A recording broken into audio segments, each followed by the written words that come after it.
Não foi, você não pode falar 64, né? Muitos começam a investigar um crime a partir do cadáver para frente. Você tem que saber o que aquele cadáver fez até ele cair ali.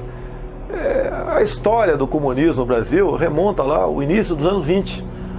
Após ali a União Soviética, né, assumiu o comando do seu país, né? A Revolução Bolchevique. Então, esse último episódio nosso aí começou praticamente em 1961, com a renúncia de Jânio. O vice não era eleito na mesma chapa, o vice tinha eleição à parte, e o João Goulart era um vice que teve mais votos do que o Jânio Quadros, né? E ele acabou assumindo. Agora, ele é um homem que vivia na China comunista, né? Ele era um homem era um preposto do governo comunista dentro aqui do Brasil. E ele deixava assim, se influenciar muito, em especial por Leonel de Brizola. E eles foram se preparando com o tempo, né? Sempre com uma reação das Forças Armadas. Tanto é que você mudou o regime no meio do caminho, depois você voltou novamente. E essa temperatura foi crescendo ao longo dos anos, em especial dos últimos meses, últimas semanas. O pré-31 de março de 64. Você vê que a data máxima, né, não é 31, é 2 de abril de 64, quando o Congresso, então, declara vago a cadeira aí do presidente João Goulart. E o Congresso, escudado na Constituição de 46, elege Castelo Branco. E começa, então, a partir de 15 de abril de 64, o ciclo onde o Brasil teve 5 presidentes militares. Há pouco tempo, um jornalista muito conhecido aqui, né? Eu estou para divulgar as imagens, que eu acho que não vai botar no ar. Eu perguntei para ele se o Tancredo Neves se elegeu de forma legal, à luz da Constituição. Primeiro ele se negou a responder, depois ele concordou, sim. Então, da mesma forma como o Congresso elegeu Tancredo Neves, também elegeu Castelo Branco, Costa e Silva, Médici, Geisel e Figueiredo. Então nada foi ilegal. Ditadura é a permanência de um homem no poder. Nós tivemos 5. E cada um tem a sua história. São muito parecidos, né? Por exemplo, nenhum ficou rico. Muito pelo contrário, o Brasil se enriqueceu. Passamos a 49ª para a 8ª economia do mundo. O próprio Tancredo Neves, em editorial de capa do Globo, de 7 de outubro de 84, julgamento da Revolução, ele reconhece ali que o governo militar foi muito além das suas expectativas. Se ele tivesse vivo hoje, e obviamente com o mesmo espírito de 84, ele falaria que talvez, né, o Brasil precisasse ter hierarquia e disciplina para poder crescer como cresceu naquele período de 64 a 85. Olha só, quem perdeu aquela guerra foi a esquerda, porque a saída do João Goulart foi precedido também de várias ações. As mulheres nas ruas, em marcha, a Igreja Católica, os padres pregando abertamente que Deus orasse pelo Brasil, Deus abrisse seus olhos para o Brasil e tirasse o governo ali. Toda a mídia, exceto o jornal Última Hora, a OAB, a saudosa OAB, naquele tempo tinha bandeiras da OAB, né? Hoje em dia, que pese a grande parte dos advogados serem pessoas bem intencionadas, nem sempre as decisões tomadas pela cúpula da OAB são verdadeiras e são benéficas para o nosso Brasil. A questão dos empresários também. Por que os empresários? Eles não queriam suas empresas estatizadas. Os produtores rurais. Por que os produtores rurais? Porque eles não queriam ter as suas propriedades confiscadas. Como hoje nós temos uma dúvida da legalidade, vamos assim dizer, da garantia da propriedade privada, depois de nós promulgarmos a emenda Constitucional 81 aqui nessa casa, onde relativiza a questão da propriedade privada. Então está todo mundo interessado. Os padres, né, a Igreja Católica, porque nos comunismos não tem religião, muito pelo contrário, os religiosos são perseguidos, como Fidel Castro perseguiu os religiosos da raiz, da matriz africana. Okay? Então isso tudo aconteceu. O próprio Brizola pregava nos meses de janeiro, fevereiro e março, né, uma nova Constituição, com uma constituinte composta de empresários, camponeses e sargentos. Reparou que sempre pegam as massas. As massas são usadas até aquele pessoal chegar ao poder. Quando chega ao poder, como não tem filé mignon para todo mundo, o pau canta. Tá, ok? E o que a história, a verdade nos conta, eu participei muito pouco pela minha idade do período, mas participei, é que os militares tiveram um trabalho de violar a Constituição para poder garantir a nossa democracia. Se fôssemos ditadores, você nunca viu em local nenhum no mundo um ditador entregar para a oposição o governo. Agora, o nome, né? Ditadura, é o que a esquerda continua pregando. Nós não demos a devida atenção junto ao Ministério da Educação e Cultura para tirar de lá aqueles radicais. A imprensa ainda tinha muita liberdade, potencializou-se alguns atos de censura que existiram sim, mas potencializou-se. Hoje em dia o pessoal fala, tal matéria foi censurada, mas eu duvido quem está nos assistindo se tomou conhecimento de uma só matéria censurada para se perguntar, você censurou por quê? Hoje em dia você tem um WhatsApp, a mídia eletrônica, que você, em menos de um segundo, você se comunica com qualquer lugar do mundo. Naquele tempo não. Muitas vezes pessoas como autoridades estrangeiras sequestradas ou ações por parte da esquerda eram desencadeadas de acordo com o jornalista ao escrever uma matéria que o pessoal sabia que aquela matéria era dele, de acordo com a palavra escrita dele. Então se fazia necessário daí. É a mesma coisa da questão de desaparecidos. Isso vai em cima da lei da vadiagem.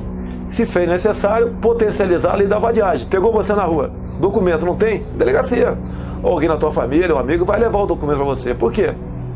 Porque nós tínhamos que identificar aqueles que estavam aqui a serviço do terrorismo. Agora, este pessoal, você tem um depoimento maravilhoso.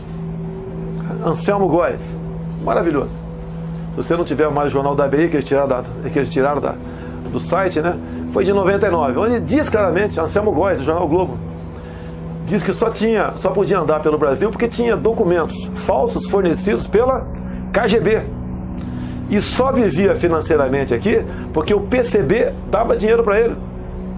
Ele fala abertamente, quer dizer, deu uma declaração e pensou que nunca fosse chegar ao meu conhecimento, ou por ser jornalista eu iria poupá-lo com medo das suas notinhas, sempre voltadas a serviço da mentira, né, em grande parte lá que ele tem no jornal O Globo.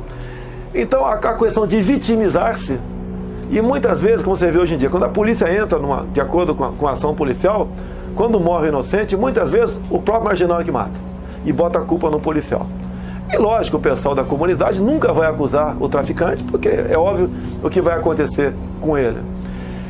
Então aconteciam coisas, em muitas passeatas de jovens nas ruas, as Forças Armadas, polícias militares, Polícia Federal, tinham uma preocupação enorme em eles não fazerem cadáveres de pessoas que estavam sendo, vamos assim dizer, não mais confiáveis para eles. Então tínhamos essa grande preocupação. Então a vitimização se fez presente. Em cima disso, dó, compaixão, voto e poder. É história. A Guerra Fria aconteceu logo depois da Segunda Guerra Mundial. Não só os americanos, mas outros países, em especial a União Soviética, passou a ter bomba atômica. É igual um jogo de war, né? Eu já joguei isso uns 15, 20 anos atrás. Aí você pode ver as Malvinas. Não entra no mérito se é justo ou injusto estar na jurisdição da Inglaterra. Não entra no mérito. Estrategicamente falando, é primordial para um país dominar todo o tráfico no Atlântico Sul. Então essa historinha que a Argentina um dia vai na diplomacia recuperar, não vai. Não estou contra a Argentina, não. É questão de estratégia. Soberania. Como, por exemplo, você pode ver agora. Conversou com a Dilma, espero que não se concretize com o Temer. Uma grande área aqui no estado de Goiás, rica em nióbio, cedida, né, para a China vir explorar o nióbio aqui. Olha só, no penúltimo debate aí da Hillary e Trump, mais ou menos o seguinte, né? A Hillary perguntou para o Trump se não tinha um plano para combater o Estado Islâmico. Ele debochou. Esses planos você não escreve. que vai usar das mesmas armas do inimigo. É assim. Eu não posso combater você, muito mais poderoso que eu, com uniforme de peito aberto. Não existe isso daí. Isso é pensar no seu país, é acreditar no seu SNI. Você vê a questão da ABI. O próprio livro do Mujica, ele fala claramente que Dilma Rousseff tomava decisões de Estado ao lado da nossa ABIN, juntamente com espiões cubanos e venezuelanos. Ele fala claramente isso, Mujica. Eu não quero dizer, alguns levar para o lado que ele estaria delirando nesse momento, não tem nada a ver, foi um livro muito bem feito, que inclusive você não vê no Brasil. Eu tive acesso ao livro, comprei alguns, dei para alguns amigos, para mostrar como o governo está trabalhando. A própria embaixada da Palestina ali do lado, estrategicamente, por que ali? Tão próximo. Será que teríamos um túnel brevemente por ali também? No apagar das luzes, dois atos finais de Dilma Rousseff, né? Um foi botar no currículo escolar aula de dança. É para esculhambar realmente, nada contra dançarino, mas na escola não é lugar disso aí. Tá? E a outra, um acordo de educação com a Palestina. A gente sabe que não é com o povo palestino, é com o Hamas. Ela mesma, na reta final, vislumbrou a possibilidade de decretar estado de defesa no nosso Brasil. Agora, para você ter estado de defesa, tem que ter um fato, onde era uma preocupação minha. Naqueles movimentos de rua, especial Brasília, explodiu uma panela de pressão no meio da molecada. Não há a menor dúvida, né? Ela é bastante jovem quando entrou no movimento terrorista, né? Tinha 19 anos de idade. Ela conheceu um elemento que havia sido um recém-agresso, um presidiário dele das Cobras, Cláudio Galeno. E ele tinha uma organização terrorista chamada Colina, Comando de Libertação Nacional em Minas. E daí esse grupo descobriu que tinha um capitão boliviano cursando a Escola de Comando do Estado-Maior do Exército, que havia participado na caça e morte de Marighella. Resolveram então fazer um ato para vingar. Não tem informação se a Dilma ou Cláudio Galeno foi, não tem essa informação, mas o pessoal foi lá e, por engano, acabaram executando um major alemão. A situação do Cláudio Galeno ficou bastante crítica, né? Marido de Dilma Rousseff sequestrou um avião em pleno ar e foi para qual país democrático? Foi para Cuba. Deixou a esposa para trás. Depois ela conheceu o nosso querido Carlos Araújo. O Cláudio Galeno vive ainda e mora no México.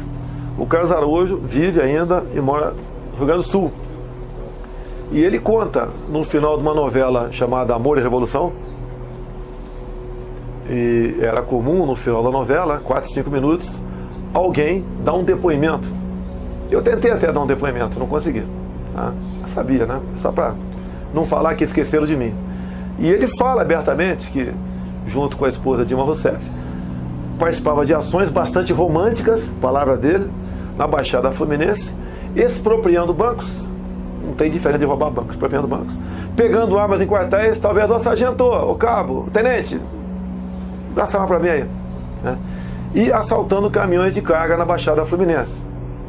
Onde eu fui convidado, não sei se é a Rádio Guaíba ou Gaúcha, né? 2 anos mais ou menos, para dar uma entrevista sobre essas questões.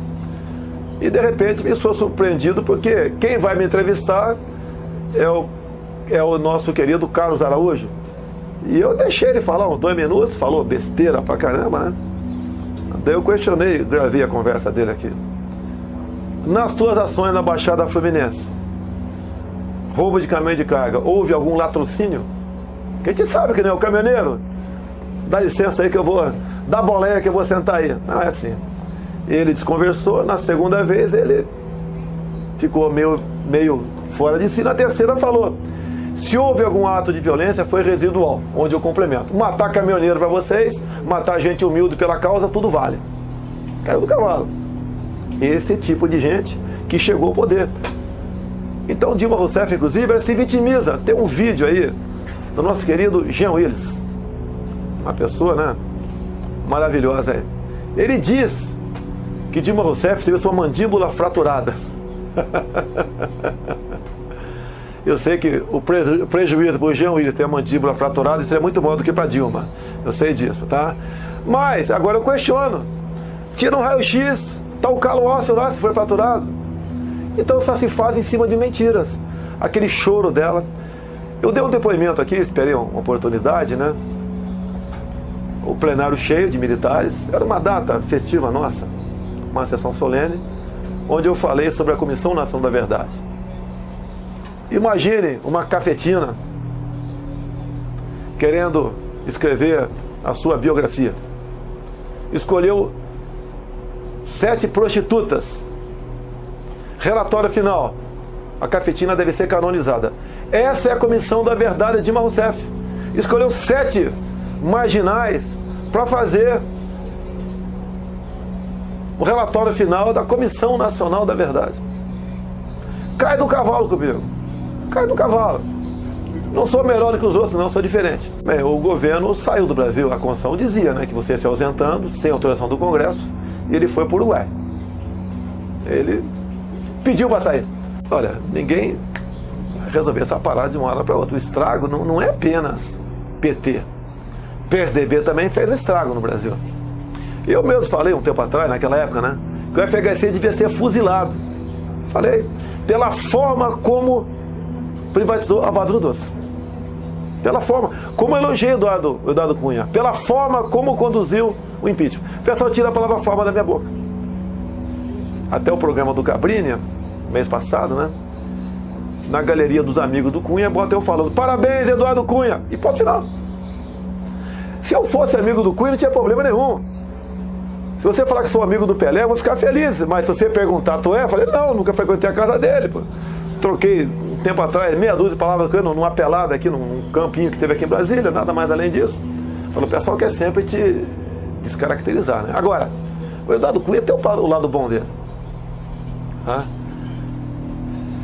Quando ele aprovou aqui, promulgou, né?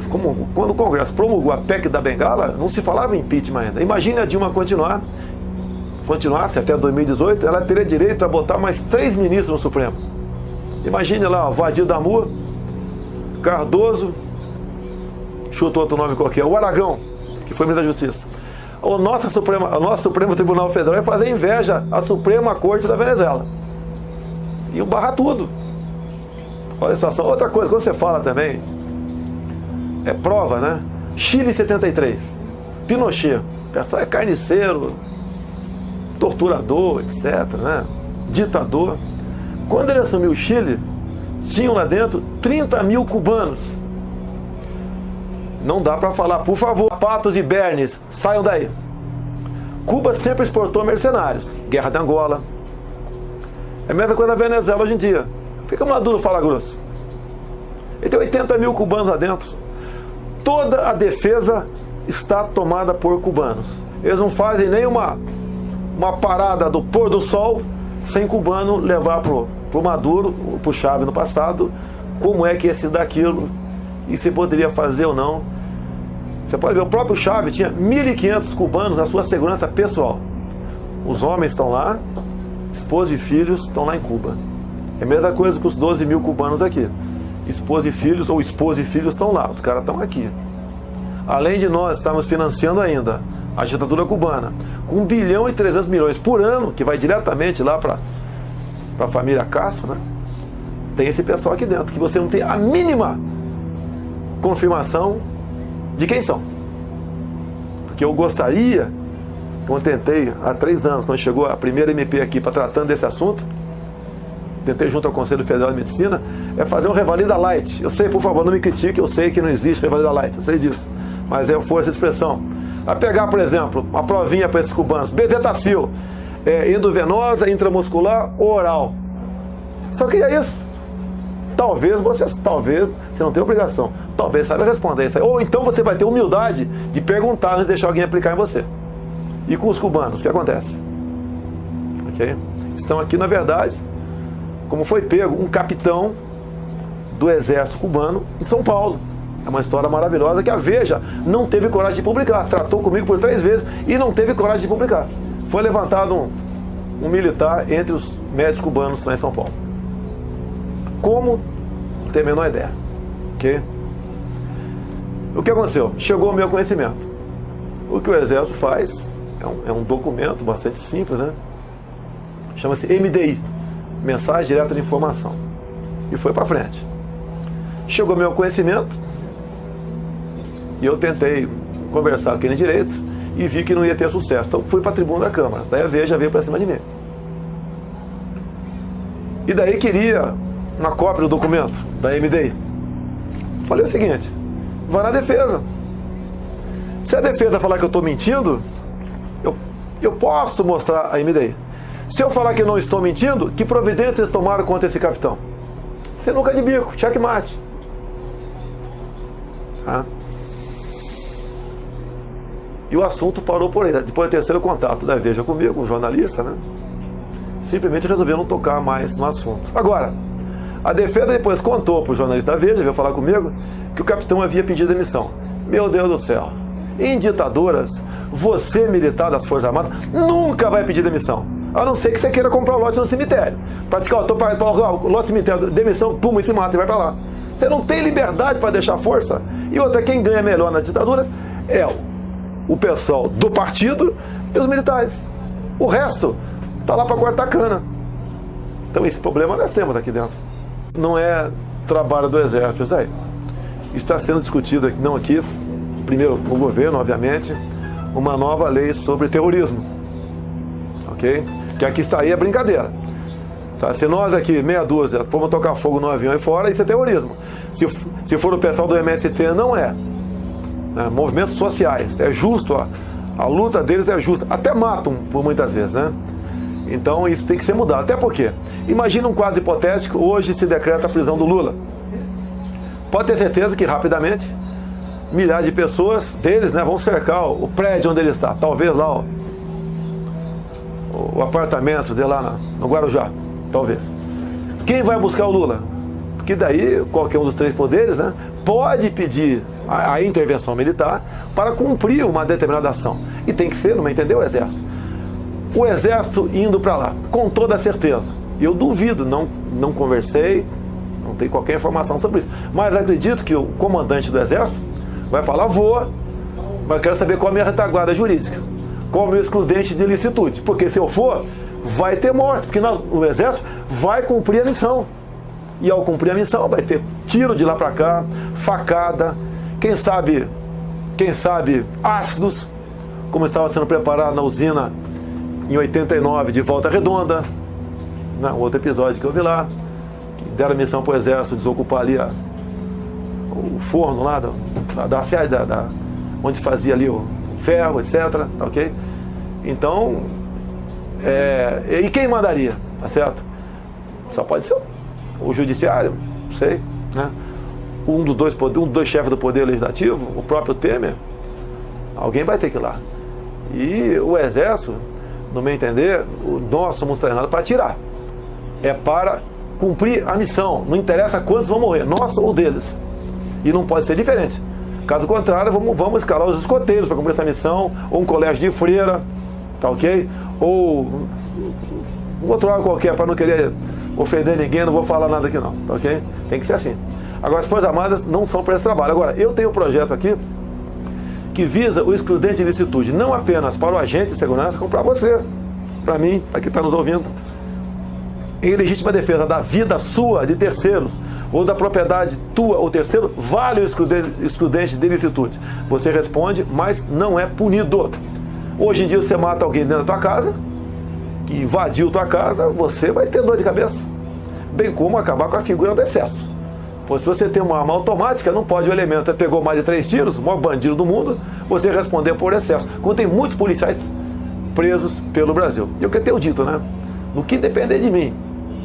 Se um dia for alguém na vida aqui na política brasileira, né? Soldado meu que vai à guerra não senta no banco dos réus. E não pode ser diferente. Tem que ser assim. Hoje em dia, o policial tem muito mais medo do capa preta do que de um marmanjo com a .50 em cima do morro. Pode ter certeza, enterraremos menos policiais, enterraremos menos civis honestos numa guerra, caso nós tenhamos com essa retaguarda jurídica ao nosso lado. Eu seria suspeito porque sou capitão do Exército, mas recomendo a garotada, procure seus avós. perguntou se ele podia namorar em paz, se ele podia ir e vir, não só dentro do Brasil, fora do Brasil. Perguntou se existia toque de recolher. Quando você assaltava um banco aqui, ficava aquela matéria 3 meses na capa do jornal, quem assaltava era a esquerda. Era diferente, e o povo foi às ruas, a partir de 68, 69, não foi para pedir fim da corrupção, saúde, segurança, educação, foi para pedir direta já. Hoje o povo está votando e nem o voto dele é garantido, porque não sabe se é uma comprovação, se aquele voto dado eletronicamente foi ou não para aquele candidato. Por isso que antes de pensar em 2018, eu aprovei uma emenda minha, um projeto aqui, garantindo o voto impresso por ocasião das eleições de 2018. E quem garantiu isso daí também foi Eduardo Cunha, que aqui no Congresso ninguém queria aprovação disso aí. Então teve gente que conversou com ele, eu conversei com ele também, e inclusive o relator, que por ironia do destino hoje é presidente da Câmara, estava propenso, mais do que propenso, né, decidido a não acolher a nossa emenda. Acabou acolhendo, porque o presidente era o Cunha, e o Cunha ameaçava destituir relatorias, mas depois eu reconheço o trabalho do Rodrigo Maia, por ocasião da derrubada do veto, porque ele foi vetado por Dilma Rousseff, e ele teve uma participação decisiva para derrubar o veto naquilo, e está valendo então para 2018 o voto impresso. Não é fácil responder, né? Eu falo o seguinte: hoje em dia é mais fácil o meteorologista dizer se vai chover ou não 25 de dezembro do que economizar se o dólar vai subir ou aumentar amanhã. Então já começa por aí. Você tem que tomar uma série de medidas. Eu acho que quando você ataca a questão da segurança, que pode ser rápido, você ajuda até o turismo. Não existe turismo em lugar nenhum no mundo sem segurança. Okay? E o turismo movimenta 10% do PIB mundial. Nós somos o 44º país que fatura em turismo. Você pode ver, Baía de Angra, Foz do Rio, Ribeira de Guape, nossas costas, Pantanais, que são 7. Nós temos região amazônica. Você não tem como desenvolver o turismo. Não só pelo problema da violência, bem como problema ambiental. Esse pessoal do meio ambiente está na contramão do desenvolvimento do Brasil. Você mergulha, por exemplo, em qualquer país do mundo que tenha águas com uma temperatura amena e cristalina, né? E você não pode fazer o mesmo na Baía de Angra. Por quê? E tanto é que me meteram num processo de crime ambiental exatamente por causa disso. Foi arquivado aqui porque quem me autuou é um cara filiado ao PT, que era secretário de meio ambiente da prefeita Maria Raba, do PT lá de Angra dos Reis, e ele me autuou quase no mesmo dia, na mesma hora que eu tinha botado o dedo no painel de presença aqui na Câmara. Então, basicamente, em função disso, foi arquivado o meu processo. Mas passei 2 anos sangrando como criminoso ambiental dentro do Supremo Tribunal Federal. Para o Rio de Janeiro, por exemplo, pode ter certeza, só a Baía de Angra nunca deixaria o Rio de Janeiro estar nesse fosso econômico que está atualmente. Você faturaria bilhões de dólares por ano com turismo naquela região. E você faz isso e expande o Brasil todo, ok? Segurança. Outra coisa, você tem que ter palavra, tem que ter credibilidade. É o que eu costumo dizer, né? Você tem que dar exemplo.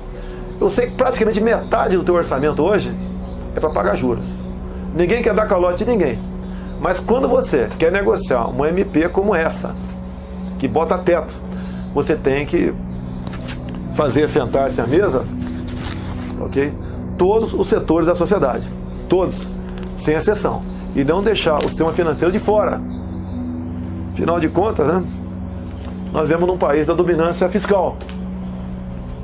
É o nome de que você fala de, olha, estou preocupado com, não quero pagar juros, você vai entrar no discurso petista, não é? Por aqui é dominância fiscal. A nossa dívida está tão grande, está tamanha, que mesmo com todas as garantias que porventura venhamos dar nessa PEC do teto ou na reforma da Previdência, o cara quando olha o Brasil fala, o Brasil está devendo 3 vezes o que arrecada por ano. Dá para acreditar nesses caras ou só faço negócio com essa taxa de juros lá em cima? Quando eu falei há poucos dias aqui, né, em 4 minutos, olha, se você passa a taxa Selic, o Copom que decide, o pessoal do Banco Central, então tem a participação do governo se quiser, de 14% para 11%.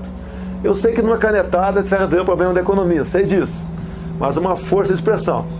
Segundo um economista muito famoso, um tal sobrenome Velho, ele falou que cada 1% da taxa Selic equivale a 36 bilhões de desembolso anual do governo. Então, se diminuir 3%, pouco mais de 100 bilhões de reais. Essa economia é muito maior que o esforço que estão fazendo no PEC do teto, a forma da Previdência. Por que não se busca isso? Daí o cara fala, não, mas para nós, quando temos a inflação, a taxa tem que estar alta. Daí eu pergunto, por que a Alemanha tem a taxa negativa e não tem inflação? Daí volta para o lado. Quem rola a dívida do governo são os bancos privados, em grande parte. Não aceitam uma taxa menor do que essa. Então vamos jogar a toalha. Se não é para sentar todo mundo na mesa e conversar, joga a toalha. Vamos tirar. O governo chegou à conclusão que não dá para aumentar imposto. Então reduz-se o valor das pensões. Senta todo mundo, perder todo mundo 10%, que vai acabar chegando àquela seguinte conclusão, né? Se eu não estou conseguindo mais te pagar, o que pode acontecer? Eu te mato, você me mata, eu fujo, ou a gente negocia. Eu acho que a situação mais racional é todos negociar, todo mundo senta na mesa e negocia. Porque o nosso endividamento chegou a tanto que o governo está na PEC botando teto para tudo, menos para o gargalo dos juros. Nem diz que vai manter o mesmo. Que por mais que você trabalhe por lá de cá, aquela manilha, ela é flexível. Não prego, nunca pregarei calote. Negociação. Eu não quero te matar, nem você quer matar, e também não quero fugir. Vamos conversar. É a situação que está o Brasil. É quando eu vi a questão, você fala, né? Agricultura, estou vendo agora, recebi uma documentação agora há pouco. Está um terror lá, o sertão da Paraíba, questão de falta de água, seca, a suja não tem mais nada, etc, etc, etc. Ora, meu Deus do céu, como é que pode uma precipitação pluviométrica em Israel ser 4 vezes menor que a do sertão nordestino? Lá eles não só têm a garantia alimentar, como exportam através da sua agricultura, e muitas vezes na vertical, e o sertão nordestino o pessoal toma banana. E jogam todas as fichas em cima da transposição do Rio São Francisco, que, com todo respeito, vai amenizar o problema. É uma obra, não é só apenas obra cara, vai ser cara a manutenção e vai amenizar. Porque nós sabemos que a poucas dezenas de quilômetros depois daquele rio, vai muita gente botar a tua bombinha dentro do córrego, né, do valão, e jogar para molhar tudo, até o campo de futebol dele. E não é por aí. Olha, eu dei uma declaração anteontem, faz parte da regra do jogo, que é votar contra a PEC do teto. Tá? Você vê na minha página, uns 5 mil comentários. Lógico, aquele cara que fala palavrão da minha mãe, eu já bano logo, né? Agora, 60% dava apoio a mim de qualquer maneira, 30% ficava naquela de você tá indo na contramão do teu discurso do Estado mínimo. Ok?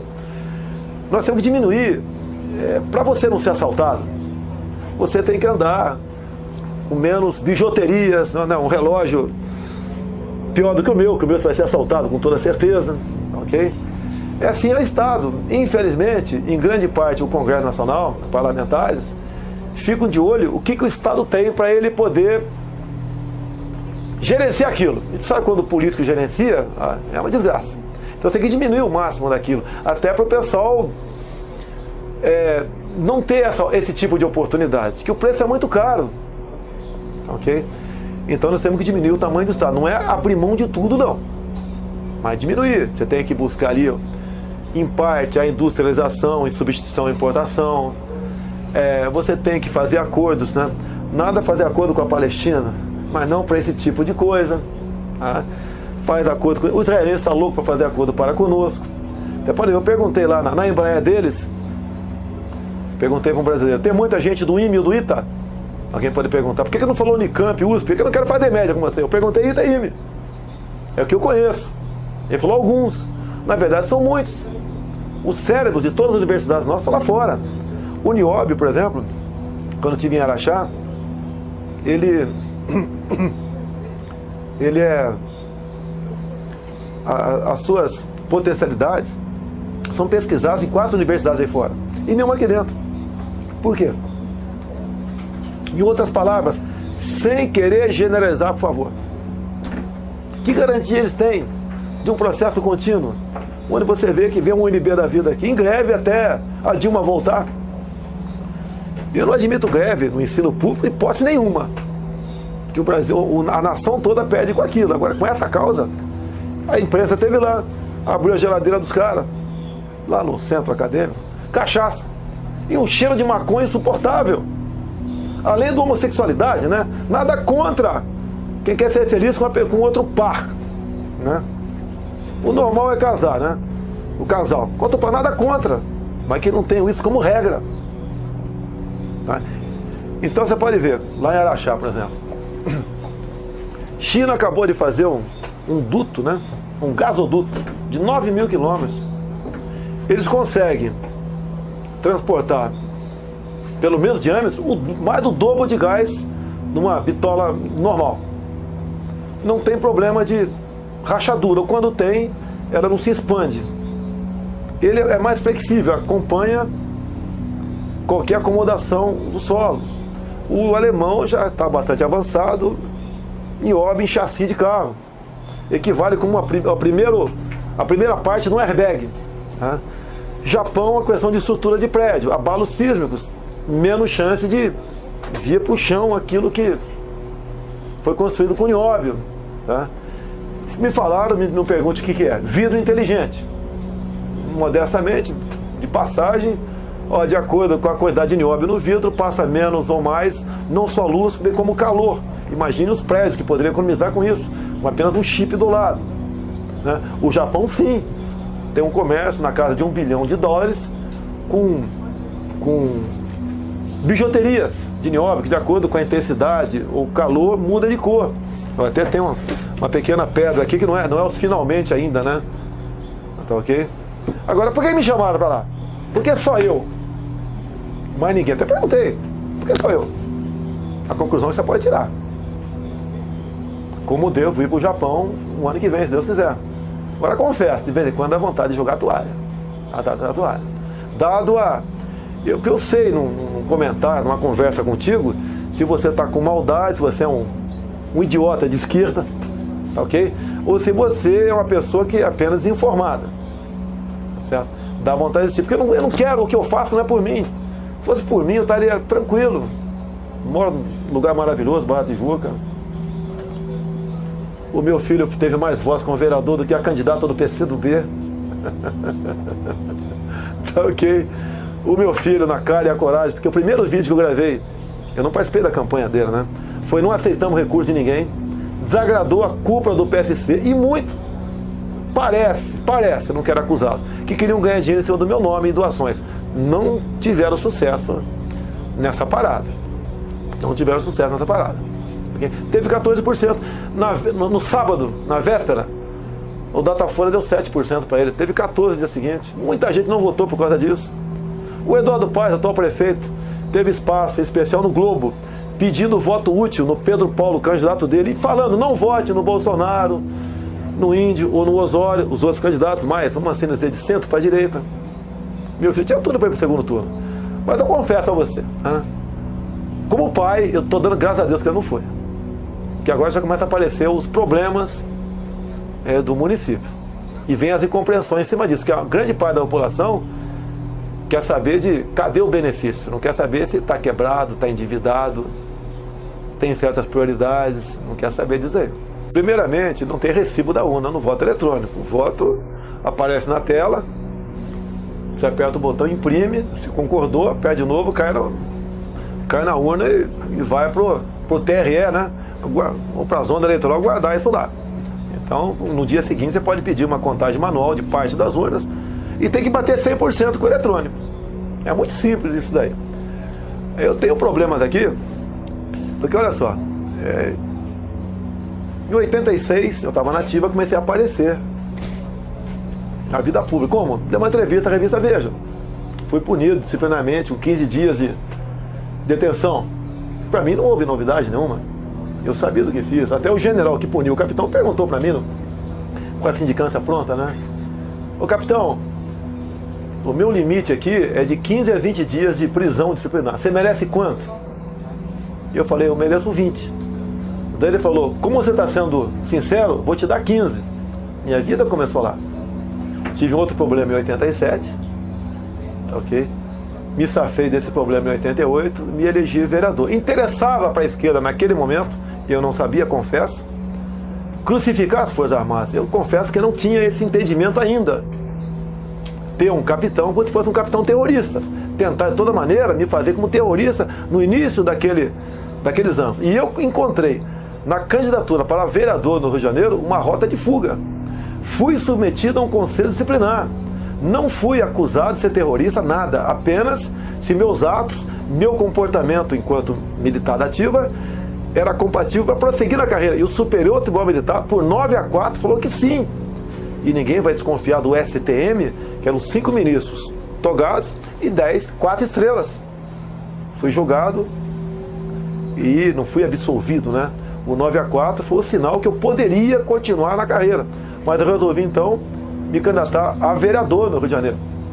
E quando cheguei aqui, 2 anos depois, né? Como deputado federal, aqui estava toda a galera da esquerda, estava aqui, os anistiados todos aqui dentro. Imagina como era um inferno na minha vida. Respondi mais de 30 processos de cassação. Mas sempre mantive essa linha, sempre. Nunca desafiei ninguém, mas nunca temi ser caçado por palavras, opiniões e votos. Vem muito do eleitor também. Quando o eleitor começa a procurar o político, pedindo o que não é da competência dele, e o político acaba não tendo coragem de dizer não, ele acaba se metendo a mão em cambuca. Eu lembro, o primeiro ato meu como vereador foi excelente. Era pedido de emprego. Eu assinei para um cara, um assessor meu lá fez lá, indicar o seu Manel, um cara muito bom, não sei o quê, entendeu? Maravilhoso, competente. Eu assinei. Alguns dias depois voltou a carta do empresário. Mais ou menos o seguinte: ô vereador, se ele é tão bom assim, bota no teu gabinete.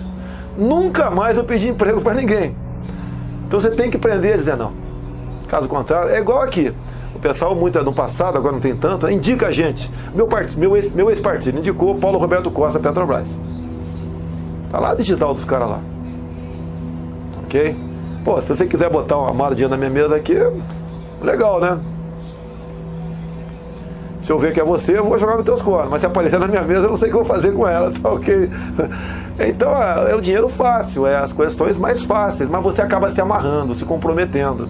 E quando você consegue entrar nessa areia movediça, você não pode votar nada contra o governo. Você não assina CPI, não discursa contra o governo. Ou você às vezes vota, né? Certas coisas, porque assim como quando você vai na padaria para comprar pão, no açougue para comprar carne, quando o executivo vem aqui é para comprar voto.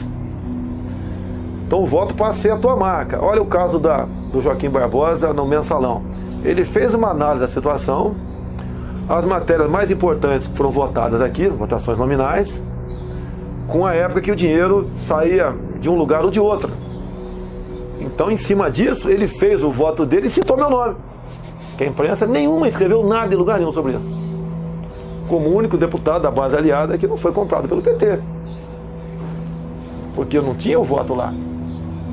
A questão do Petrolão é parecido. Tem um caso, não vou citar o nome por questão de ética, né, mas você acha fácil aí. O líder do meu partido indica. O Petrolão já pegando fogo, né? O partido indica assim. Porra, eu fiquei puto. Peguei o microfone na cara dele. Olha, como ele está indicando sim, vou votar não.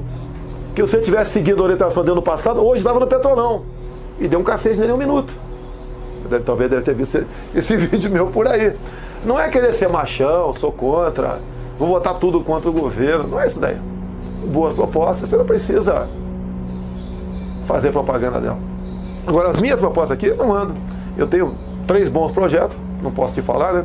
São na mão de terceiros. Que se entrar com o meu nome, não vai andar. Não vai andar. Ok? Por questão, capitão, fala a verdade, fala da Comissão da Verdade, fala da vida pregada de Dilma, de Zé Dirceu, de Frank Martins, essa turma toda aí que diz que lutou por democracia. Tá de sacanagem, né? Eu acredito muito mais no diabo tentando salvar alguma alma aqui na Terra do que esse pessoal lutar por democracia um dia. Meu pai sempre dizia pra mim, o único homem que você pode confiar 100% sou eu. Daí minha mãe chegava, a única mulher sou eu, tá certo? Tenha, tá certo? Você tem que ter alguém pra você confiar 100% aqui. Teu pai e tua mãe, tá ok? A questão, esse jovem, teu pai e tua mãe são muito jovens, perto de mim. Procure seus avós, para conversar com eles, o que foi não só o 64, mas o pré-64 e o pós-64. Terrorismo no Brasil, bombas, execuções de gente, embaixador, cônsul sequestrado, né? Lamarca. Eu sou um cara que... Eu sou uma história viva. Com 10 anos de idade, conheci Rubens Paiva. Não é essa história que o pessoal conta dele por aí. Grande baluarte de democracia. Não é isso daí. A base de guerrilha do Lamarca, em Eldorado Paulista, foi vizinha à Fazenda Caraitá da família Paiva, onde o Rubens Paiva, inclusive, tinha uma chácara dentro da fazenda.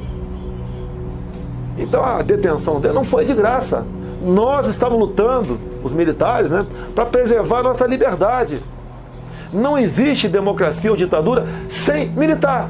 O militar que decide se você vai ver numa democracia ou numa ditadura.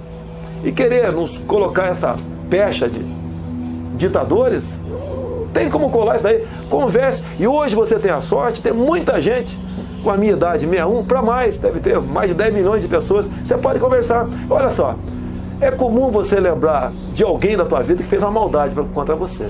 O que fez a bondade você esquece. Nem lembra de desejar feliz aniversário, né? Olha só, os jovens não têm, esses jovens da minha idade, né, não tem o que falar do regime militar. Se fosse mal, se fosse tão mal assim, não precisava fazer essa campanha toda. Olha agora, por exemplo, um caso concreto, né? Você vê, a Colômbia não aceitou em plebiscito o plano de paz conduzido por Fidel Castro e Raul Castro, não aceitou. Não entra no mérito da questão. Mas olha só, nós no Brasil, em 70, fomos muitíssimos eficientes no combate à guerrilha do Araguaia. Se não o fôssemos, estaríamos na mesma situação da Colômbia hoje em dia. Inclusive com grande parte do seu território, né, simplesmente não poder fazer nada, tomado por Minas. Então, não estou defendendo os militares, estou falando a verdade. Falar a verdade é uma coisa que a esquerda não admite, né? Falam tanto, agora querem. Até paguei missão uma assessora aqui, né? Tem um desembargador aí que quer aí rever a morte do Carlos Marighella. Estamos ultimando aqui, estou mandando iluminado para ele o mini manual de guerrilha do Carlos Marighella. Primeiro leia o mini manual de guerrilha que ele pregava, e foi utilizado no mundo todo isso aí, inclusive no PAC. O PAC não foi à toa que a Dilma Rousseff botou Programa de Aceleração do Crescimento, não é à toa. O PAC é Proletários Armados pelo Comunismo, o qual dos integrantes foi Cesare Battisti, que é um cidadão agora, né, um cidadão brasileiro, casado com a brasileira, que está aqui, apesar de 4 execuções na Itália, apesar do seu julgamento ser reconhecido como legal lá no Tribunal Europeu de Direitos Humanos, apesar disso tudo, está aqui dentro. Então, o PAC, né, o Battisti, os proletários armados pelo comunismo na Itália, que mataram o Moro deles lá, né, usaram o mini manual de guerrilha do Carlos Marighella. Então o pessoal agora fica fazendo onda, tentando desviar a atenção. Pobre do Marighella, foi levado para uma emboscada. Tenha santa paciência, mano. Agora, esse pessoal não quer rever o caso Celso Daniel, né? Morreram agora o Sombra, mas foi o 10º que morreram lá. Não quer ver esse cara Toninho do PT, os justiçamentos praticados por ele, não querem. Só fica em cima querem dar a entender para o povo que se os militares voltar um dia, se voltar vai ser pelo voto, pode ter certeza disso, ok? Se voltar um dia, vocês vão ser torturados, vai ter toque de recolher, nada disso. Eu fico triste vendo a molecada agora, que uma semana passada, conduzido por um professor. Fico triste pelos pais não tomarem providência, né? Vieram aqui uns 200 moleques. Não aceitamos a MP da reforma de educação. Perguntar para aqueles 200 moleques, nenhum sabe nada o que está na PEC, nada. Vem aqui conduzido por um professor irresponsável. Devia ser preso o professor aqui. E eu, depender de mim, isso vai ser terrorismo. Conduzir menores de idade para fazer uma manifestação, onde quer que seja, sem consentimento dos pais, isso para mim passa a ser terrorismo.